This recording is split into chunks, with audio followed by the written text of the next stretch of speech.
because the night before, at 2:17 in the morning, every other kid woke up, got out of bed, opened the front door, walked across the front yard and into the dark, and they never came back. He's inside the school shooting at the kids!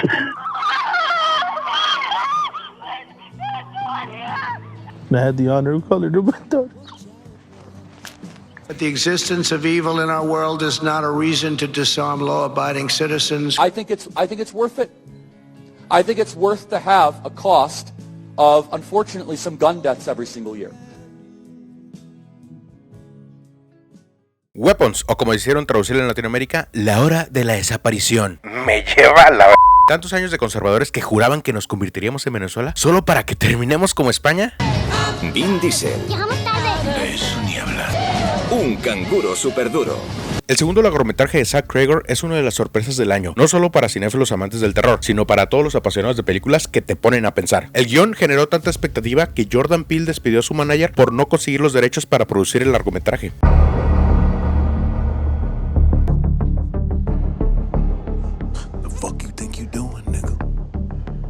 I'm doing my thing. Weapons es una película muy polarizada en las reacciones de la audiencia. Básicamente, o piensas que es una joya de la cinematografía, o te quedas decepcionado con la duda de por qué parece que todos la aman tanto. Pero es posible que la película que algunos afirman cambiará el género del terror para siempre, ¿es realmente una comedia?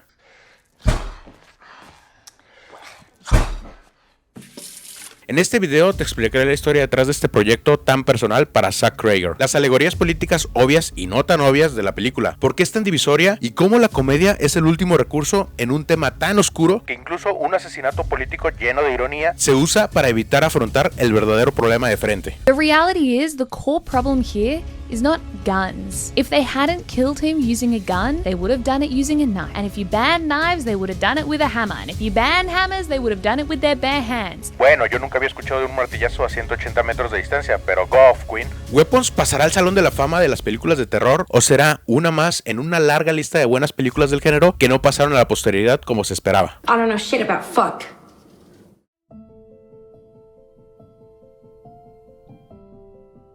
Zach Cregger inició su pasión creativa estudiando diseño gráfico en la Escuela de Artes Visuales de la ciudad de Nueva York, donde conoció a quien se convertiría en su mejor amigo y socio, Trevor Moore, ambos originarios del estado de Virginia. Junto a otros 3 compañeros de la universidad, fundaron el quinteto de comedia llamado The Whitest Kids You Know, o Los Chicos Más Blancos que Conoces, un programa de sketches cómicos que constantemente intentaba extender el límite de lo que estaba permitido. Hi, I'm Trevor Moore. Did you know that it's illegal to say I want to kill the President of the United States of America? And now it was okay for me to say it right then because I was just telling you that it's illegal to say I want to kill the President of the United States of America. Era un programa lleno de comedia oscura y comentarios sociales, pero el mismo nombre del show revelaba un nivel de conciencia de la posición de privilegio de la cual se estaban haciendo estos chistes tan transgresores. Por eso, sus sketches hoy en día no han envejecido tan mal como otros contemporáneos de mediados de los 2000. Dear black people, today at school, we learned about slavery and how mean people were to the slaves. I think that was bad, and I am glad that there are no more slaves anymore and that black people have freedom. I'm sorry for all the things that white people did to black people, and I hope you are not sad about it anymore. Love, Danny. Dear Danny Matheson, shut the fuck up. Drop your ass shit with your I hope you ain't sad no more. I'm sorry for all the things white people have done. Bullshit. You can't apologize for 400 motherfucking years of oppression with some half-ass school project and expect everything to be peaches and cream. Sincerely, the black people. El programa solo duraría 5 temporadas y Zach pasaría los próximos años en diferentes proyectos, principalmente como actor en pequeños roles, pero siempre bajo la sombra de su antiguo show, hasta que finalmente escribió y dirigió su primer largometraje, Barbarian. This is perfectly natural.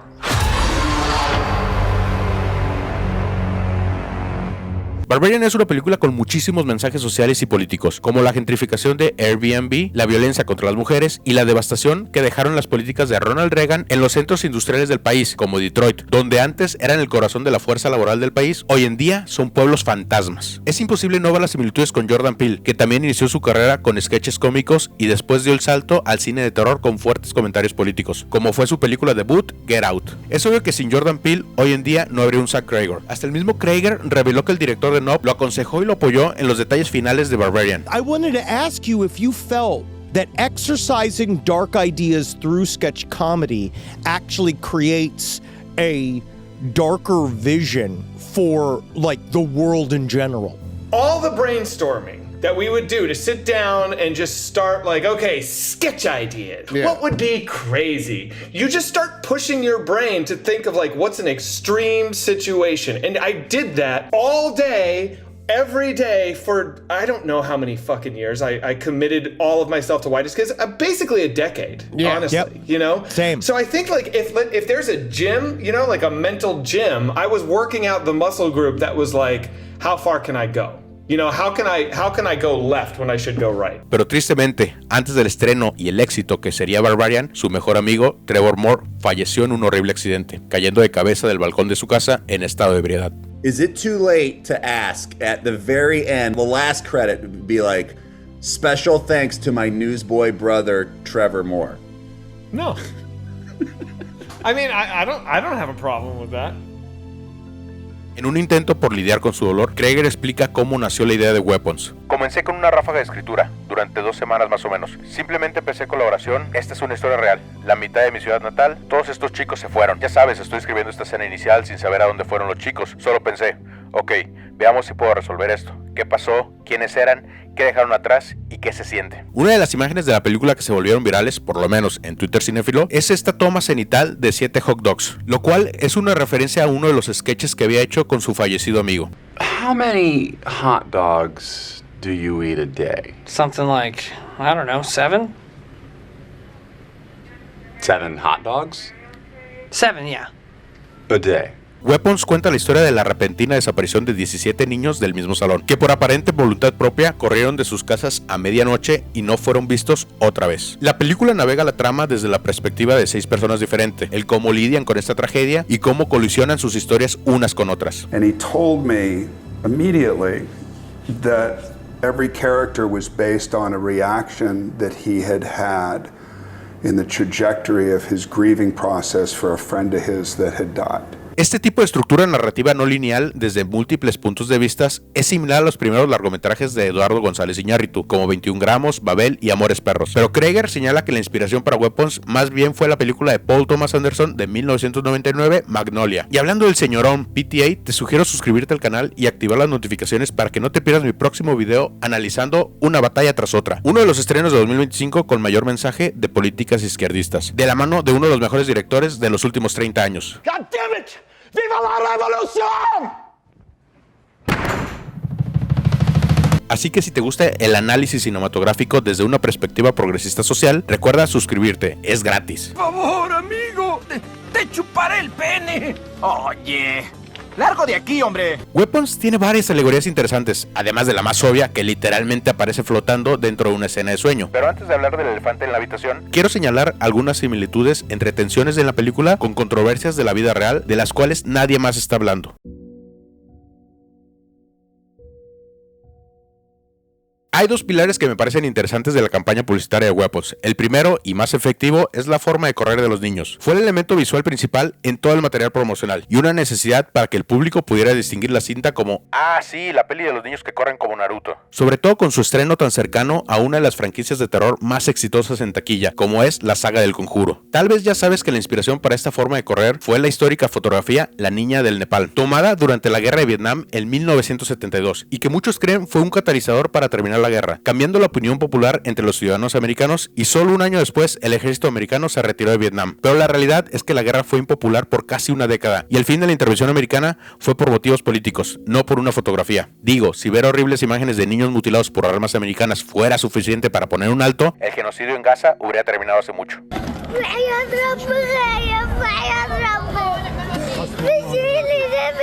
Y la segunda buena estrategia, a mi parecer, fue centrar los trailers alrededor del personaje de Justine, la maestra del Salón de los 17 Desaparecidos, interpretada por Julia Gardner. El inicio de la película y los trailers aparentan que ella será la protagonista, y que es la recipiente de todas las frustraciones de los padres ante una tragedia que no pueden entender, rápidamente volviéndolo el chivo expiatorio de todo el pueblo, y objetivo de constante acoso.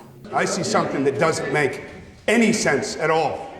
Talking about 17 kids in one classroom. What happened in that classroom? Why just her classroom? Why only hers?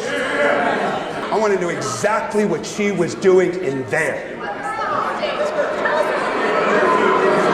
Esto, a mi parecer, es una resonancia a las actitudes de padres conservadores contra los maestros y escuelas públicas. I'm not co-parenting with the government. It is not your job to force these ideas onto my child. Stop teaching our children that if they don't agree with the LGBT community, that they're homophobic. Western culture and values that brought forth Christianity in the founding documents are being called evil and racist. Because in that training, it talks about oppressors and oppressed.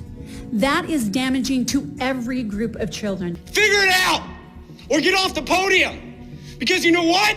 There are people like me and a lot of other people out there who will gladly take your seat and figure it out. Que en mi opinión sienten las presiones materiales del capitalismo tardío. Ellos mismos pueden ver que su situación económica no es mejor de la que tenían sus padres, y un solo salario podía mantener una familia y comprar una casa. Donde en los 70 la educación universitaria privada costaba alrededor de $1,700 anuales, hoy en día para estudiar una carrera tienes que endeudarte cientos de miles de dólares, para luego recibir un salario que tiene décadas estancado en comparación del costo de vida. Y por consecuencia, cada vez menos adultos jóvenes deciden tener hijos o son capaces de ser dueños de su propia vivienda. Y ese número sigue cayendo cada año. De una u otra forma, la promesa de la meritocracia y que el echarle ganas eventualmente te llevará a una mejor vida va perdiendo credibilidad en una organización capitalista de la sociedad que se canibaliza para mantener un crecimiento infinito de la riqueza. Y para evitar que estas frustraciones materiales lleven a un análisis sobre la lucha de clases, aquí es donde entran las guerras culturales. J.K. Galbraith, uno de los economistas keynesianos más importantes del siglo XX, dijo: la verdadera razón de la guerra cultural es que la clase dominante quiere controlar la narrativa y desviar la atención de su propia explotación sistémica de la clase trabajadora.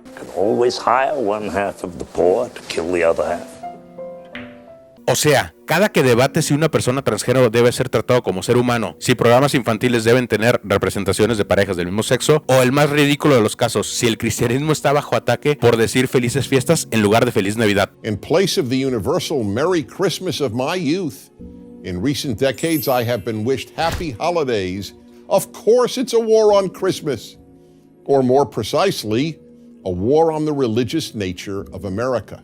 Cada momento gastado en las guerras culturales es un momento que no estás buscando mejorar tus condiciones laborales y donde no nos preguntamos si es correcto que los 62 individuos más ricos del planeta tengan la misma cantidad de riqueza que la mitad más pobre de la población mundial. Personalmente, no creo que como izquierdistas podamos ignorar del todo las guerras culturales, sobre todo cuando grupos marginados son atacados constantemente. Pero espero que eventualmente la lucha de clases vuelva a ser tema prioritario en el escenario político. Arriba la esperanza, abuelita. Cuando estas frustraciones siguen hirviendo en las personas y medios maliciosos como Fox News te convencen que los culpables de que no tengas acceso al mismo nivel de vida que tenían tus padres es la ideología LGBT y la asimilación racial, este es el resultado. Critical race theory is bigoted, it is a lie, and it is every bit as racist as the Klansmen in white sheets. The narrative in this country is that we're all inherently racist, and I'm about sick of it. This country isn't even a racist country. We elected Obama for 2 terms. All of these lessons have the intent to make our children feel disgust towards our nation. It's a Marxist ideology. And we all know. La teoría crítica de la raza, CRT por sus siglas en inglés, es un marco académico legal de los años 70. Básicamente querían estudiar el por qué seguía ocurriendo tantos casos de racismo después de que se pasó la Ley de Derechos Civiles en 1964. La CRT examina cómo el racismo a través de la historia ha dado forma a la sociedad y a diferentes instituciones, principalmente en el sistema judicial, y cómo permiten mantener desigualdades sociales y económicas en base a la raza. Es una teoría principalmente estudiada a niveles de educación superior, pero también ha servido para enseñar en escuelas primarias temas como el esclavismo, la lucha de los derechos civiles y el genocidio de los nativos americanos. Ya sabes, ese tipo de cosas que tal vez te gustaría que tus hijos aprendieran viviendo en un país tan cultural y racialmente diverso como son los Estados Unidos. Critical race theory just says let's pay attention to what has happened in this country and how what has happened in this country is continuing to create differential outcomes so we can become that country that we say we are. And we know we can't get there if we can't confront and talk honestly about inequality. La CRT nace desde una base marxista del estudio social. ¿Quién diría que la filosofía del materialismo dialéctico es muy útil para entender las desigualdades materiales a través de la historia? Pero después de escuchar esto, tal vez ya te puedes imaginar la reacción de la persona más estúpida que conoces. I've never figured out what critical race theory is, to be totally honest, after a year of talking about it. They're teaching that some races are morally superior to others, that some are inherently sinful and some are inherently saintly, and that's immoral to teach that because it's wrong. I've never figured out what critical race theory is, to be totally honest. Oh my God! Los conservadores americanos se sienten atacados ante la idea de que sus hijos se les enseña la historia real y cruda de cómo su país se fundó y se construyó con el sudor y sangre de los esclavos. Algunos padres argumentan que estas desigualdades no son reales y si simplemente no hablas de ellas, no hay desigualdad. In Loudoun County, this is the wealthiest county in the country. There's not a lot of racism.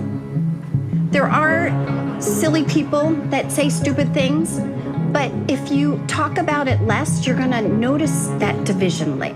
Actualmente 18 estados prohíben la enseñanza del CRT en las escuelas y 9 estados más están en proceso para pasar legislatura para su prohibición. En su lugar, la administración de Donald Trump ha empujado por el regreso de estudios cristianos a las escuelas públicas y subsidiando planes de educación a la empresa mediática conservadora PragerU o Universidad Prager.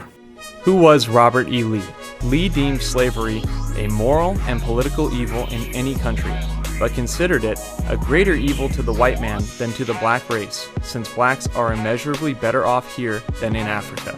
Estos temas no son tocados para nada en Weapons, pero especialmente en la escena de la Junta Escolar de Padres de Familia, no hay manera de que no estén inspirados en estos eventos y en la paranoia de que los maestros son culpables por adoctrinar a los niños. La película no solo asemeja el trato de Justine con la quema de brujas con la vandalización de su camioneta, sino también pone en tu mente la atención y la posibilidad de que sea literalmente quemada viva en 2 ocasiones, primero siendo bañada en alcohol y después en gasolina. Pero hablando de frustraciones, la impotencia y miedo por peligros que no puedes controlar, tenemos que hablar del peor miedo de la vida de un padre.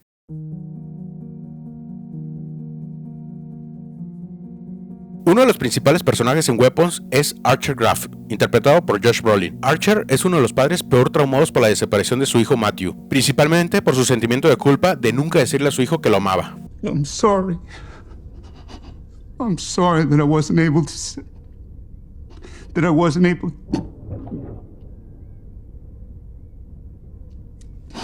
I wanted to say it so many times. I really do want to say it all the time because I feel it all the time. A este personaje le podemos dar una lectura como el típico conservador de un pueblo pequeño, no solo por sus reacciones contra Justine, sino por su arrogancia de autoridad. What's happening with the canine units? I haven't heard about any canine reports in a long time. That's because they don't report to you.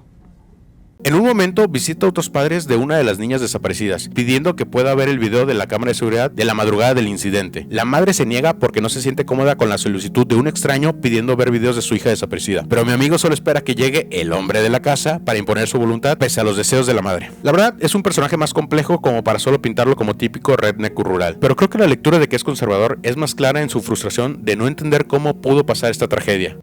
What do you see that I don't? I see something that I don't understand at all. We're talking about 17 kids in one classroom, and none of them talked about it? We got how many parents in here, and none of us saw it coming? Cuando tiene constantemente frente a él la respuesta y hasta se le aparece en un sueño de la manera menos ambigua posible. Yeah, what's with the AK-47? Can I ask what's with the AK? Was it just elemental? Like, is it just a... If I gave you the answer, I would be robbing something precious. La correlación entre un fácil acceso a las armas de fuego y la gran cantidad de tiroteos que solo pasa en América y en ningún otro país desarrollado es algo que los conservadores en Estados Unidos suelen hacerse de la vista gorda en protección de la Segunda Enmienda. Because the government does have a responsibility to protect. I'm sorry? The government does have a responsibility in certain instances to What's protect the children. leading cause of death amongst children in this country? And I'm going to give you a hint. It's not drag show readings to children. Correct, yes. So what is it? I'm presuming you're going to say it's firearms. No, I'm not going to say it like it's an opinion. That's what it is. It's firearms. More than cancer, more than car accidents. Buscando un sinfín de otras posibles explicaciones siempre y cuando no sea las armas que causan estas masacres. Después de Columbine, la culpa era del internet, las películas y videojuegos violentos. Después de Sandy Hook, eran padres y niños actores. Después de Nashville 2023 y Minnesota 2025, eran las personas trans. Y justamente esta última narrativa es la que ha ganado mucha popularidad últimamente. El reciente asesinato de Charlie Kirk ha levantado mucho debate y opiniones divisorias en línea. Kirk visitó la Universidad del Valle de Utah en uno de sus eventos para debatir con estudiantes. Y justo durante una conversación sobre tiroteos cometidos por personas trans fue cuando Kirk recibió un disparo en el cuello. And as far as this statistical anomaly thing when it comes to trans shooters, is that in response to the way that him and Turning Point were framing that as like a big issue? It was about 3 weeks ago. There was a trans shooter at a Catholic church. Charlie made a bunch of tweets basically saying, when are we going to start noticing that this is a trend? And I'm like, okay, well, I'm getting my math degree at UVU. I was like, there's an answer to that.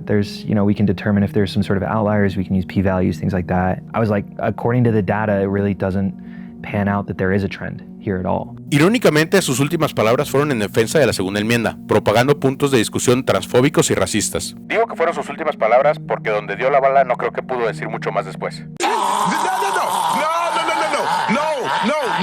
Si la broma que acabo de hacer te pareció asquerosa y consideras que no tengo empatía por un padre de familia, espera ver lo que esta gente opina sobre la empatía. Can't stand the word empathy. Actually, I think empathy is a made-up New Age term that it does a lot of damage. I kind of approach everything with empathy. I'm curious, do you think I'm wrong to do that? Yeah, because it's an awful guideline for what is wise. Wisdom and empathy have nothing to do with one another. The suicidal empathy. Like, there's so much empathy that you actually suicide yourself. Yeah.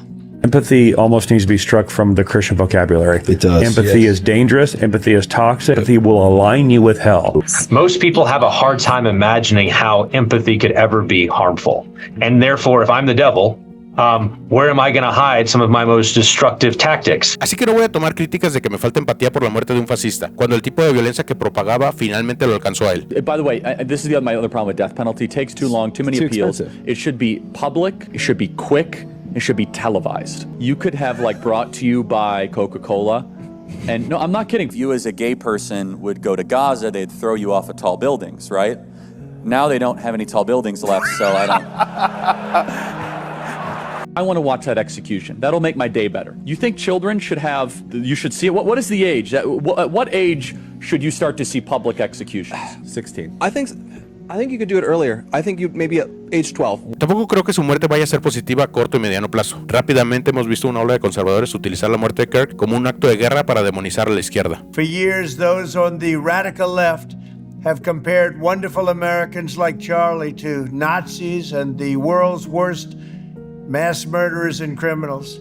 Radical left political violence has hurt too many innocent people and taken too many lives. Tonight, I ask all Americans to commit themselves to the American values for which Charlie Kirk lived and died, the values of free speech, citizenship, the rule of law, and the patriotic devotion and love of God. We do know this kid was of the left. We do know that. We do know what? That this kid was of the political left. I'm hearing he may have been part of that group for whom Charlie Kirk was not right-wing enough. You mean the Groypers, yes. I mean, so that would... That you're sure he's not that? I'm not sure that he's not that. A minute ago you were sure what he was. Hold on, Bill. Hold on. Okay, because I've been... You were. Maldita sea, Ben Shapiro, me estás obligando a darle la razón al imbécil de Bill Maher. Afortunadamente, ya se sabe la identidad del tirador. The suspect, described as a white male... Love it! Pero creo que este momento revela perfectamente cómo se quiere intentar utilizar este asesinato como retribución para más violencia contra minorías vulnerables. Fue la reacción muy emocional del gobernador de Utah en el momento que se descubrió la identidad del tirador. For 33 hours, I was praying that this had to happen here, that it wouldn't be one of us. Somebody drove from another state, somebody came from another country. Sadly, that prayer was not answered the way I had hoped for, just because I thought it would make it easier on us if we could just say, hey, we don't do that here. O, por ejemplo, la congresista Nancy Mans, que el 10 de septiembre estaba abogando para aplicar la pena de muerte al tirador y 2 días después pedía que rezaran por Tyler y que debía encontrar a Jesucristo. Hay muchas cosas que podemos decir sobre Charlie Kirk, que era homofóbico, racista, nacionalista cristiano, creía en la subyugación de la mujer y negaba el genocidio de Palestina, pero no puedes decir que era un completo idiota. Mi Homero no es comunista. Podrá ser mentiroso, puerco, idiota, comunista, pero nunca una estrella de porno. Inteligentemente decidió seguir la línea de Trump de no hablar sobre los tiroteos a menos de que fueran trans. Honestly, I'm done talking about Epstein for the time being. I'm going to trust my friends in the administration. I'm going to trust my friends in the government to do what needs to be done, solve it, balls in their hands. Perdón por esta desviación. Yo sé que no tiene mucho que ver con Weapons, pero es un tema que cae perfectamente en el área del canal. Hay una película que es mucho mejor conducto para hablar de todo esto, pero la verdad es que tiene tanta carnita que me da miedo pensar en el tiempo que me tomará escribir y editar ese video. You know what freedom is? No fear. Just like Tom Cruise. Normalmente en las películas de terror la policía no es un factor importante, dado que ocurren en lugares remotos o la fuerza sobrenatural sobrepasa las capacidades de la policía. Pero en Weapons, el departamento de policía es un elemento constante en la cinta. El personaje de Paul es representado como un buen policía que sigue el reglamento a la hora de una detención, pero al primer momento de una agresión contra él, inmediatamente recurre a la brutalidad policial. Like you might be dangerous. Of course I'm dangerous. I'm police. can do terrible things to people with impunity.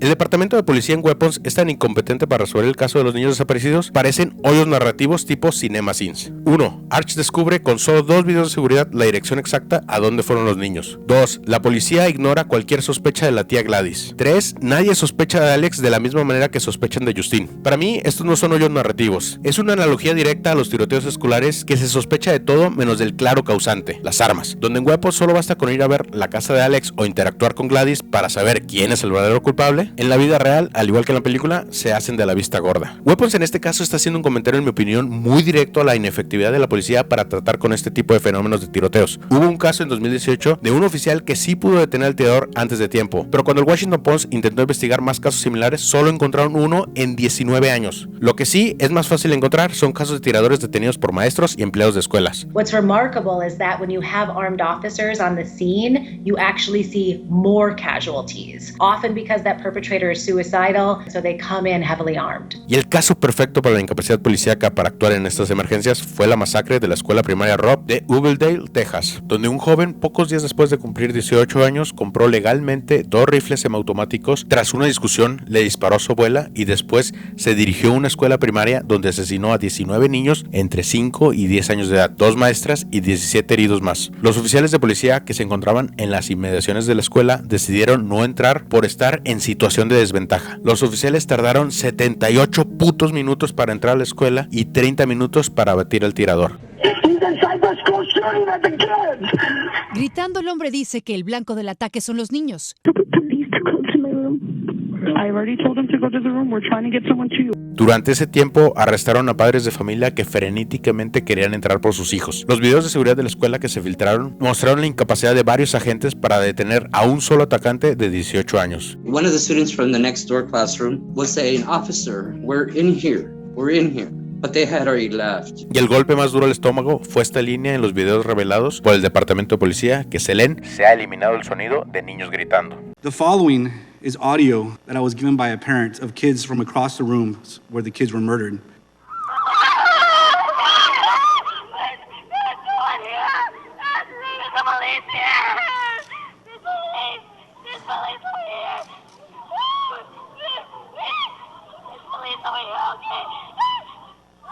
Tan solo 3 días después, en la convención de la Asociación Nacional de Rifles, NRA por sus siglas en inglés, que se llevó a cabo en Texas, el mismo estado donde acababa de pasar la masacre, este fue el mensaje del presidente. The existence of evil in our world is not a reason to disarm law-abiding citizens who know how to use their weapon and can protect a lot of people.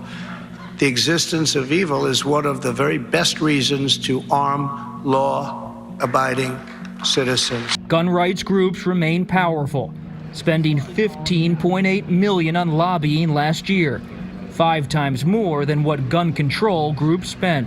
Desde 2020 se promedian casi 2 tiroteos masivos al día en los Estados Unidos. Esto definiendo un tiroteo masivo con 4 o más heridos o muertos. La segunda enmienda se creó a finales del siglo XVIII, donde sí hacía mucho sentido que una población armada y una milicia bien organizada podía defenderse contra gobiernos tiránicos. Pero en el siglo XXI, donde el gobierno tiene tanques, drones y bombas nucleares, no hace mucho sentido proteger tanto esta enmienda, sobre todo al costo de tantos tiroteos y la vida de tantos niños americanos. Pero ok, pongamos un ejemplo imaginario. Digamos que un gobierno tiránico fascista llega al poder y empieza a agrupar personas en campos de concentración, personas sin antecedentes criminales, y a la hora de la detención los oficiales no necesitan una orden de detención, ni siquiera necesitan identificarse o revelar sus caras al hacerlo. Y digamos que este es un buen momento para hacer uso de la segunda enmienda y proteger tu libertad y tu democracia.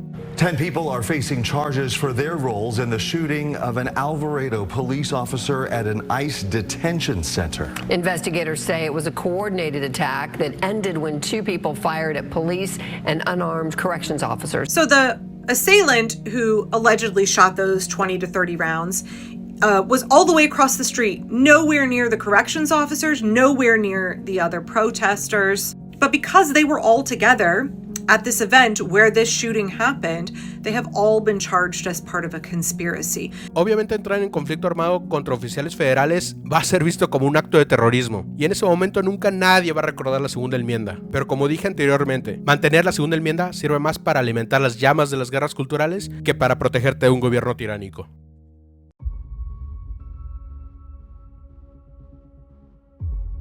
Como mencioné al inicio del video, Weapons es un largometraje que divide mucho a los fans del terror. Este género siempre ha estado presente en la historia del cine, por la manera que nuestro cerebro libera dopamina después de sobrevivir una experiencia estresante estando completamente seguros. Además, las cintas de terror suelen tener presupuestos mucho más bajos, con un menor número de personajes y estar situados en locaciones aisladas que facilitan la producción y reducen los costos de diseño de producción. Esto ha dado pie a que películas de muy bajo presupuesto se vuelvan ridículamente redituables, como el proyecto de La Bruja de Bel Air y Saw, el juego del miedo. Pero también ha generado una infinidad de películas de baja calidad, no solo en su producción, sino en su narrativa, donde la facilidad de producir dopamina sustituye cualquier limitación del guión y los agujeros de la trama pueden ser explicados por los elementos paranormales. Por eso creo que hay tanta división en los fans. Weapons no tiene muchos sustos o momentos que liberen dopamina de esa manera. Recurren más bien a la ansiedad clásica de un tráiler psicológico, pero con un payoff que parece muy fuera de lugar en una película de terror tradicional, como explicó el mismo Zach Cregger. Como el resto del mundo no quiero ver otra película de terror sobre el duelo. Eso de usar el terror como metáfora del duelo ya está tan malditamente gastado. Y es aquí donde creo que su pasado cómico, en especial por su relación con Trevor Moore, es donde le dio un toque especial a Weapons. Si por algún motivo llegaste a esta altura del video y no has visto la película, te recomiendo que pauses el video y vayas a verla en la pantalla más grande posible. Una razón es que está fotografiada con esta tendencia que detesto de grabar con luz natural escenas de noche o muy oscuras. El peor ejemplo de esto fue el capítulo de La Larga Noche en la última temporada de Juegos de Tronos, donde uno de los episodios claves de toda la serie fue súper complicado ver lo que pasaba,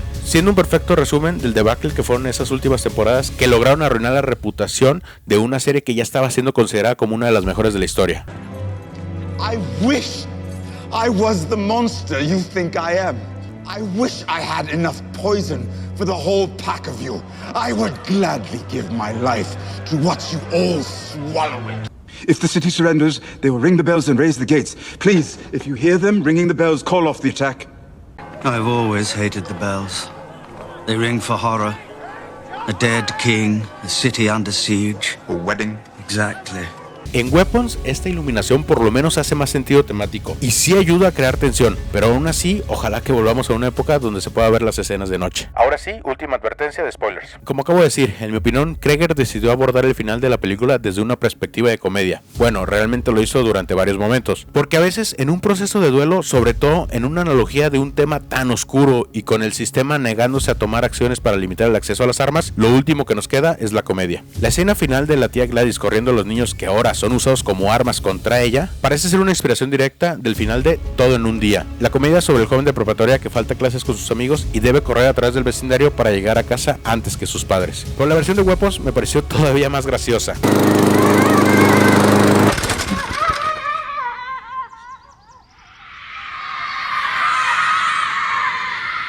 Y creo aquí que muchos aficionados tradicionales del terror se confundieron, y más si de alguna manera no entendiste la analogía principal. La historia está contada desde 6 perspectivas. 5 de ellas ejemplifican las 5 diferentes etapas del duelo: negación, ira, negociación, depresión y aceptación. Sobre todo la última sección enfocada en Alex, vemos muchos paralelismos a cómo abusadores infantiles vienen dentro del hogar y tienen una forma de controlar el silencio de los niños para que se sientan aislados y no puedan pedir ayuda. Cregger sí explicó una analogía directa con la tía Gladys, y es su experiencia con el alcoholismo. But like the Gladys and Alex chapter to me is just about living with an alcoholic parent. I grew up in an alcoholic household. My dad died of cirrhosis, you know, and it's a terrible thing that comes into a family dynamic and it changes everything. Something came into my house and it turned my dad into a scary person, and I'd go to school and everything's cool, and I'd go home and I'd have a scary house with a scary dad. Las adicciones, en especial el alcoholismo, están muy presentes en la cinta. Me imagino en gran parte por su propio pasado con este tema y la forma que falleció su mejor amigo. Así que Weapons pasará a la historia del cine del terror. La verdad no lo sé. En el pasado reciente sí ha habido largometrajes que trascienden el género, como Hereditary de Ari Aster, pero cada que hay una buena película de terror, todo el mundo quiere llamarla el futuro del género, como El Babadook, It Follows y el año pasado con Longlegs. Todas muy buenas cintas, pero que no han tenido un gran impacto en el medio. Para hablar del futuro o influencia que pueda tener Weapons, me gustaría usar el concepto filosófico hegeliano, el búho de Minerva, donde solo se puede comprender verdaderamente un momento histórico a través de que este haya concluido y pasado. O sea, no importa lo que diga yo u otros críticos, solo el tiempo nos puede responder estas preguntas. One family I spoke with says their son is gradually starting to talk about what happened inside that classroom. All of the kids from his class got reunited with their parents. Some even started talking again this year. Como un pequeño reto del canal, me gustaría proponer un video especial para Halloween. Si llegamos al menos a 1000 suscriptores antes del final de octubre, haré un video análisis de Barbarian o cualquier película de terror que propongan en los comentarios y que tenga más likes. I know what kind of man you are. Si llegaste al final de este video, deja tu like, y si quieres otro análisis de medios desde una perspectiva izquierdista, te recomiendo mi video sobre los primeros capítulos de la nueva temporada de South Park y mi análisis sobre el nuevo Superman de James Gunn. Esto fue Zurdo Films, nos vemos en el próximo.